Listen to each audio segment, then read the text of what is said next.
Alfred Nobel, the man behind the Nobel Prize. Hello, my dear friends. Today I will tell you the story of a man whose name you may have heard many times, Alfred Nobel. When people hear his name, they usually think about the Nobel Prize, the most famous award in the world. The Nobel Prize is given every year to scientists, writers, leaders, and organizations who have done great work for humanity. It is a symbol of knowledge, peace, and progress. But who was the man behind this prize? What kind of life did Alfred Nobel live? What did he create? What did he believe in? And why did he decide to leave behind this prize that continues to honor people many years after his death? The story of Alfred Nobel is not only the story of an invention, it is the story of a man who lived with great ideas, big dreams, deep loneliness, and a surprising decision at the end of his life. His story teaches us about the power of science, the challenges of invention, and the way one man's choices can influence the future of the whole world. Alfred Nobel was born on October 21st, 1833, in Stockholm, Sweden. His family was not rich, but they were hard-working and intelligent. His father, Emmanuel Nobel, was an engineer and an inventor. He worked on many projects, including construction, tools, and even war equipment. Alfred's mother, Henrietta Alsell, came from a wealthy family. But when she married Emmanuel, their family faced many financial problems. When Alfred was still a child, his father's business failed. The family had to live with very little money. At one point, they were so poor that Alfred's mother had to open a small grocery shop to support the children. Out of 8 children, only Alfred and 3 of his brothers survived into adulthood. Even though the family had many difficulties, Alfred's father never gave up. He decided to move to Russia, to the city of St. Petersburg, where he hoped to find better opportunities. There, Emmanuel Nobel worked on building mines and war materials for the Russian military. After some time, he became successful, and he brought his family to St. Petersburg. In Russia, Alfred Nobel's life began to change. His father was now doing well. The children could study, and Alfred received a strong education. From a young age, Alfred Nobel was different from other children. He was quiet, thoughtful, and very curious. He loved books. He loved science. He loved to learn about chemistry and physics. He also loved literature and poetry. Alfred was especially good at languages. By the time he was a teenager, he could speak Swedish, Russian, French, German, and English. Later in life, he also learned Italian. His father wanted Alfred to become an engineer like him. But Alfred had another passion. He loved writing poetry. When he was 17, he even wrote romantic poems in English. His father, however, was not pleased. He thought poetry was a waste of time. He wanted Alfred to focus on science and business. So Alfred listened to his father, but in his heart, he always kept his love for literature. When Alfred Nobel was 16 years old, his father sent him abroad to study. He traveled to Paris, where he studied chemistry. In Paris, Alfred met Ascanio Sobrero, a young chemist who had discovered a very powerful liquid called nitroglycerin. Nitroglycerin was extremely explosive. Even a small amount could cause a huge explosion.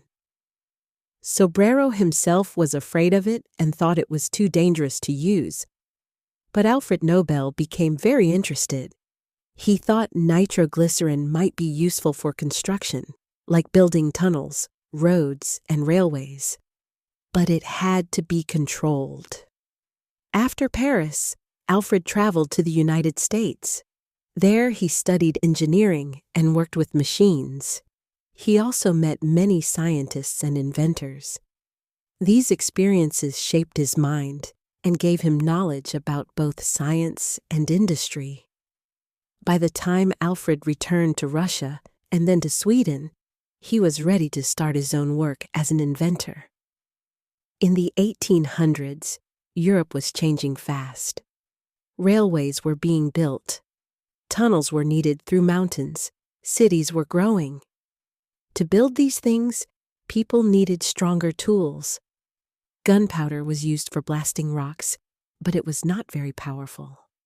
Alfred Nobel remembered nitroglycerin. He began to experiment with it in Sweden. At first, the experiments were dangerous. In fact, several accidents happened. One terrible accident in 1864 killed Alfred's younger brother, Emil, and several workers. This tragedy hurt Alfred deeply, but it did not stop him. He continued searching for a way to make nitroglycerin safe to use. Finally, he found the answer. He discovered that if he mixed nitroglycerin with a kind of absorbent earth material called kieselguhr, it became stable. It could be shaped into sticks and handled more safely. He called this new invention dynamite. In 1867, Alfred Nobel received a patent for dynamite. This invention made him famous all over the world. Dynamite was much stronger than gunpowder, but it was safer to use than pure nitroglycerin. It quickly became popular for building railways, tunnels, and roads. Alfred Nobel became a very rich man. He built factories in many countries. He continued inventing and received more than 350 patents in his lifetime. Alfred Nobel was a man full of contradictions. On one hand, he invented dynamite, which was used to build bridges, roads, and tunnels. It helped the world develop faster. But dynamite was also used in war, to destroy and to kill. Alfred Nobel was deeply troubled by this. He never wanted his invention to cause so much death, but he could not stop how people used it. In his personal life, Alfred Nobel was very private. He never married. He had relationships with a few women, but he spent most of his life alone. He moved from city to city, always working, always thinking, always writing. Even though he was rich, he lived simply. He preferred books and experiments to parties.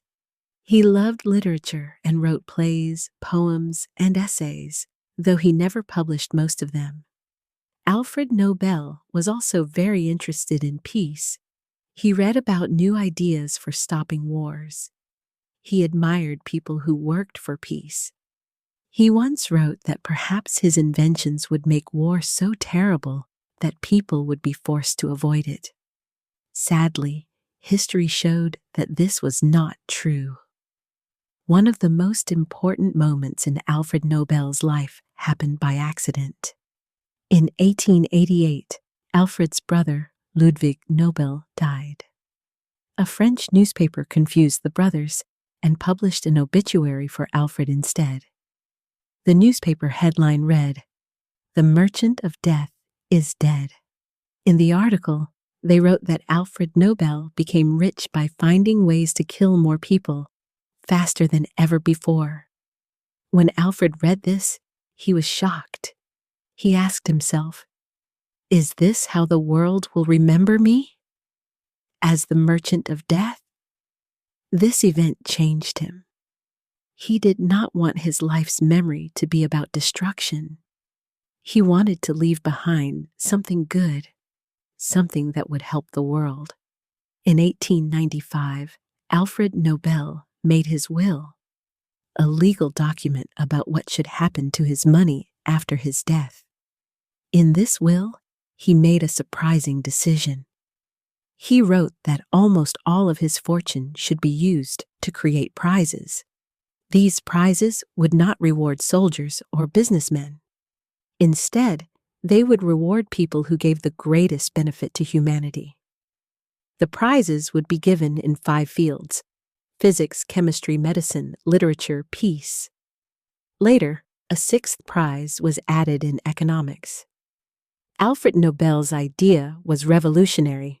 No one had ever created an award like this before.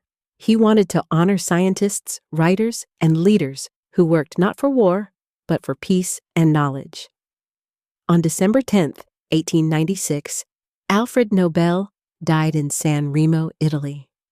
He was 63 years old. When his will was read, many people were surprised.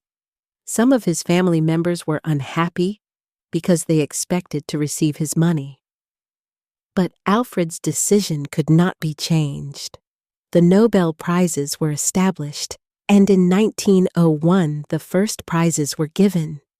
Today, the Nobel Prizes are the most famous awards in the world. Every year, people wait to hear who will receive them. Nobel Prize winners are respected everywhere. The prize represents knowledge, progress, peace, and the best of humanity. Through the Nobel Prize, Alfred Nobel is remembered not as the merchant of death, but as a man who gave his wealth to honor those who make the world better. His life was full of contradictions, invention and destruction, wealth and loneliness, science and poetry. But in the end, his final decision gave meaning to his life and created a legacy that continues today. My dear friends, this was the story of Alfred Nobel, the man behind the Nobel Prize. He was a man of science, a man of words, and a man of deep reflection.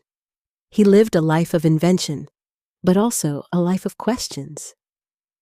He asked himself how he would be remembered, and he chose to shape his legacy in a way that would inspire future generations. Every time you hear about the Nobel Prize, remember the man who made it possible. Alfred Nobel's life reminds us that even one person, with all their contradictions and mistakes, can leave behind something that changes the world.